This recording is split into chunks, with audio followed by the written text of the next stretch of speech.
Good day everyone! Today, we are now in the chapter 5 which is the Rizal's life in abroad and I am your first discussant for this topic. At samahan niyo ako sa isang talakayan patungkol sa buhay ni Rizal sa abroad at kung ano-ano na bansa ang kanyang pinuntahan at kanyang mga obserbasyon o reflection patungkol sa mga lugar na kanyang pinuntahan. At bago yan, basahin niyo muna ang aming learning objectives. Now, we are in the part of the historical and intellectual context of Rizal's travel. Dito, malalaman natin kung ano ba ang buhay ni Jose Rizal. So dito, si Rizal, alam naman natin na isang estudyante na mula sa University of Santo Tomas o ngayon ay kilala sa UST. Si Rizal dito ay kumuha ng kursong medisina at ang pamilya ni Rizal ay bilang sa social ranking noon bilang isang prinsipalya kung saan ito ay tinatawag na nasa middle class. Sila ay mayroong oportunidad na makapag-aral o makapaghalubilo sa during that colonial era o colonial rule of Spanish. Kaya meron silang oportunidad na makapag-aral o socialize rather than sa mga natives or tinatawag na mga Indios o mga nasa low class na pamilya o uri. So si Rizal ay nabatid niya na kapag nasa ibang bansa ka, kasi alam naman natin noon kapag nakapag-aral ka sa ibang bansa ay ito ay isang pribilehiyo kung saan makakakuha ka ng mas advanced at maraming innovations na intellectual opportunities or educational opportunities sa ibang bansa. Kaya napagtanto niya kapag siya ay mag-aral doon ay mayroon siyang mas brighter na future doon at meron pa siyang mas maraming opportunities na makukuha doon sa ibang bansa. At dito, hindi lamang yung oportunidad na makapag-aral kundi ay plano din niya na bumuo ng isang reforma para sa mga Pilipino. Kasi nabatid niya na ang mga Pilipino ay hindi nakapag-aral at tinatapakan lamang ng mga Espanyol at hindi binibigyan ng pribilehiyo na makapag-aral. Kasi noong nag-aaral pa lamang si Jose Rizal ay hindi siya nakatakas sa diskriminasyon dahil siya pa rin ay isang Pilipino. So, dinidiscriminate siya ng kanyang mga teachers and also mga kamag-aral na nasa high ranking na uri sa pamumuhay. Kaya dito mas na-eager ni Jose Rizal na makapag-aral doon sa ibang bansa at sa gayon makabuo siya ng reforma para sa Pilipinas upang sa gayon mabigyan ng education ang mga Pilipino kung ano ba ang ginagawa ng mga Espanyol sa atin, kung bakit ba tayo sinasakop kasi noon wala pang education ng mga Pilipino. Kaya sa pamamagitan ng kanyang reforma dito ay maipamulat niya sa mga Pilipino kung gaano kasama ang Spanish colonial rule na umiiral noong panahon. Next is a departure from the Philippines in 1882. It is the beginning of reformist mission by Dr. Jose Rizal. Because noon kapag ikaw ay gustong lumabas sa bansang Pilipinas during in Spanish colonial rule ay papatawan ka ng parusa ng mga Espanyol. At ito ay tinatawag na government retaliation kung saan pwede kang patawan ng pagkakakulong o instead is mas worst is that pwede kang patawan ng kamatayan. Kaya noong May 3, 1882 ay secretly na lumiban si Jose Rizal sa Pilipinas because kagustuhan niyang makapag-aral sa ibang bansa at bumuo ng reforma o it is the first na hakbang ni Rizal na gumawa ng reformist mission para sa kanyang mga kababayang Pilipino. At because of this na punishment or tinatawag na government retaliation, tinago niya itong hakbang niya sa kanyang pamilya at even sa kanyang mga kakilala. Sila lamang dalawa ang nakakaalam ng kanyang brother which is si Pasiano.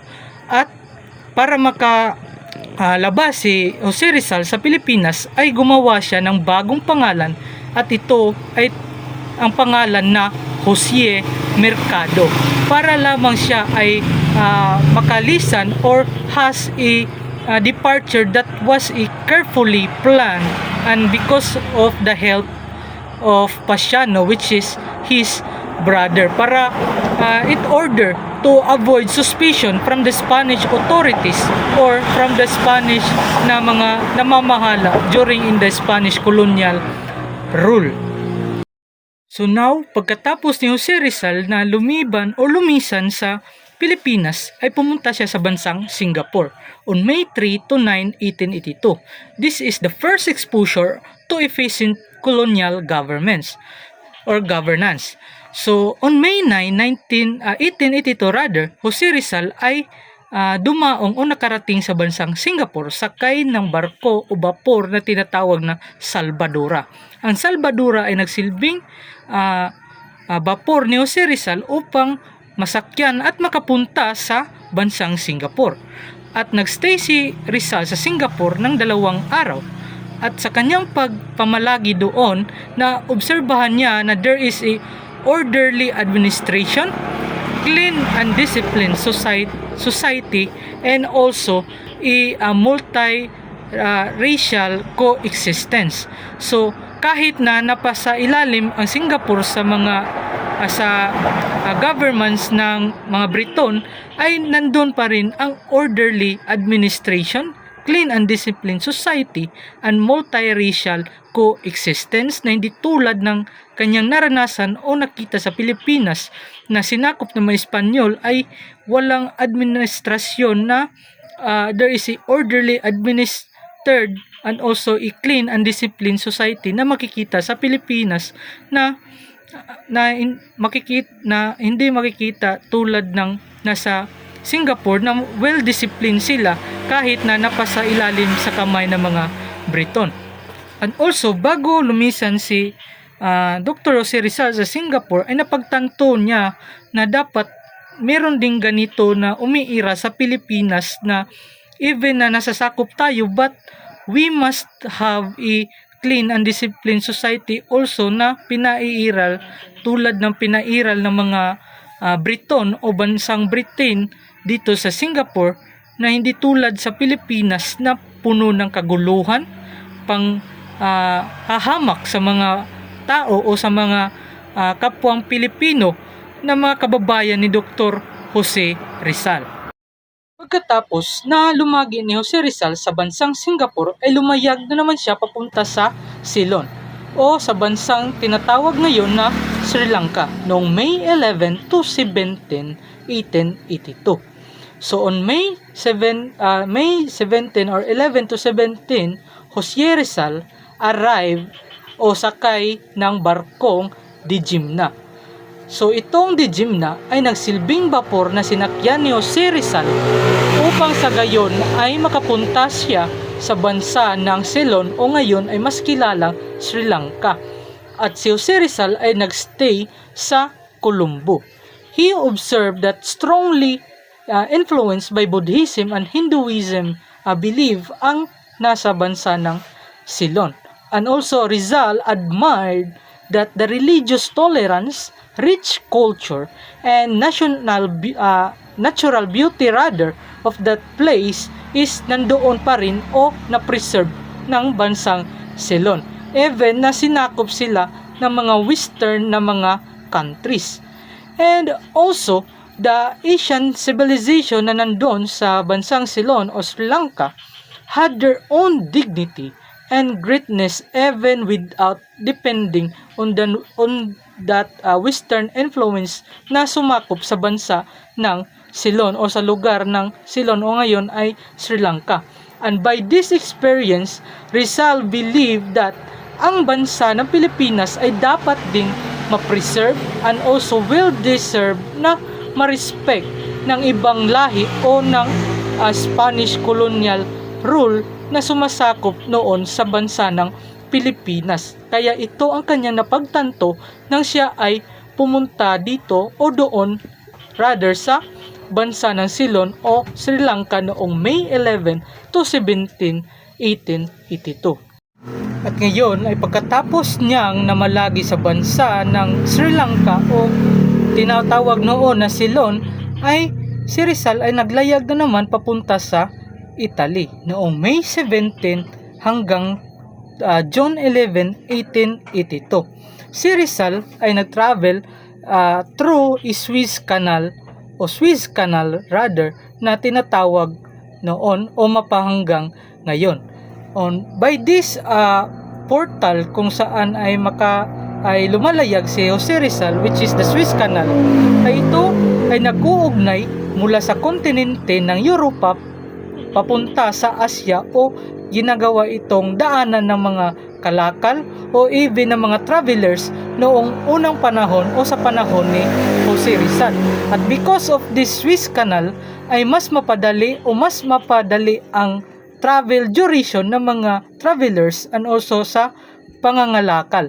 And the canal provided a shorter route between Asia and Europe and allowing Rizal na mas mapadali ang kanyang pagdating sa bansa ng Italy. And because of this, Rizal observing the different places and cultures along sa kanyang biyahe.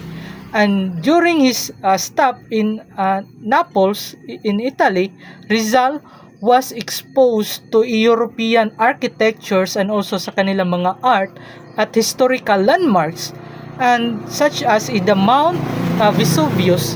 And also by this, si Rizal ay deeply na-impress towards on their architectures and European arts or also in the historical landmarks na nandun sa Italy, because we all know that the Italy is maraming infrastructure na magaganda because of their culture and also by this art or artistic designs and architecture nung una pa na panahon.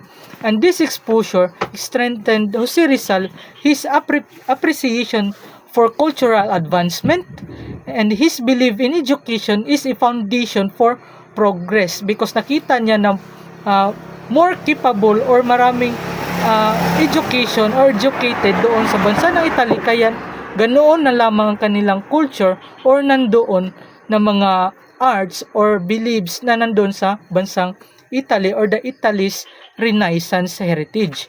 And also it gives also si Rizal awareness of Europe's long intellectual tradition. So Italy serves as a gateway to understanding Europe's historical development and modernization. So next is pagkatapos ni Jose Rizal na namalagi sa Italy, siya naman ay lumayag na naman papunta sa bansang Espanya at also sa lugar ng Madrid. So Jose Rizal arrived in the Madrid on June 16, 1882 kung saan he studied at Universidad Central de Madrid, kung saan nakuha niya ang kanyang degree sa medisina noong year 1884 and philosophy and letters in the year of 1885 in Madrid. And also he experienced that academic freedom in the bansa ng Espanya rather than sa ating sariling bansa kung saan doon sa bansang Pilipinas, and also learn liberal ideas and joined a Filipino reform groups kung saan dito na siya nakabuo ng mga reforma para sa bansang Pilipinas sa pag-join ng mga Filipino reform groups, and wrote the Noli Me Tangere and exposed on how the Spanish colonial abuses the Filipino. And also he gave a speech honoring Juan Luna and Felix Resurrección and Hidalgo, stressing that Filipinos were equal to Spanish or into the Spaniards.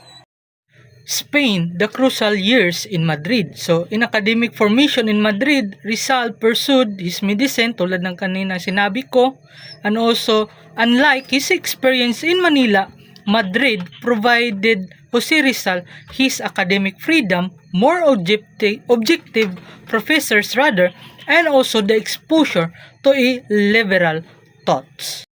Also, Rizal, when he was in the Spain, it gives first experience to Rizal that to have a first experience is that intellectual growth.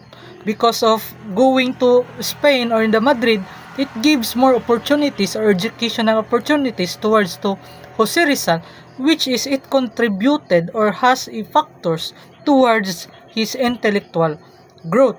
And also, second is the financial hardships and personal struggles.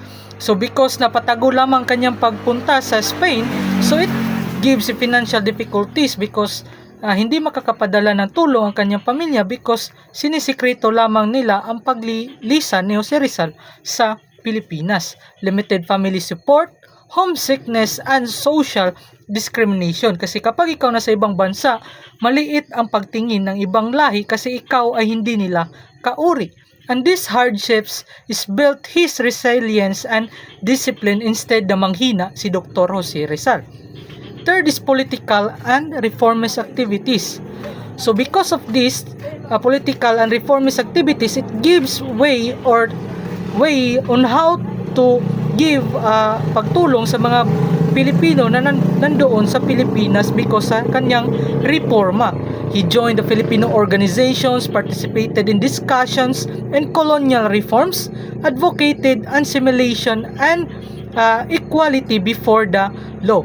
His famous speech honoring to Juan Luna and Hidalgo in 1884 symbolized on how the Filipino intellectual equality with Spaniards. It was both to have a celebration of artistic achievements and a political statement on racial dignity on that time. And now, lastly, dito malalaman natin kung ano ang ginawa ni Jose Rizal nang siya ay pumunta sa Spain. So first, Jose Rizal pursued his finished a medical course that was wanted by his father. Second, the only voice that Rizal had in Madrid was Lattery. Third is that Rizal spent his leisure time by reading and attending reunion organized by the Ilustrados and used some of spare time for shooting and fencing in a communal gymnasium rather. And fourth, he was then acquainted in the fraternal group of Ilustrados in Madrid or Círculo o Hispano-Filipino. The fifth, during the New Year's Eve in front of a group, he claimed that the poem Mi Paiden versus, and the last one, Jose Rizal read the Uncle Tom's Cabin and the Wandering Joe, and his interest is nandito lamang and save some of his money to purchase these books upang sa gayon meron siyang mababasa. So yun lamang ang aking part, and to further discussion on this topic, Mr. Magtagad will continue the discussion.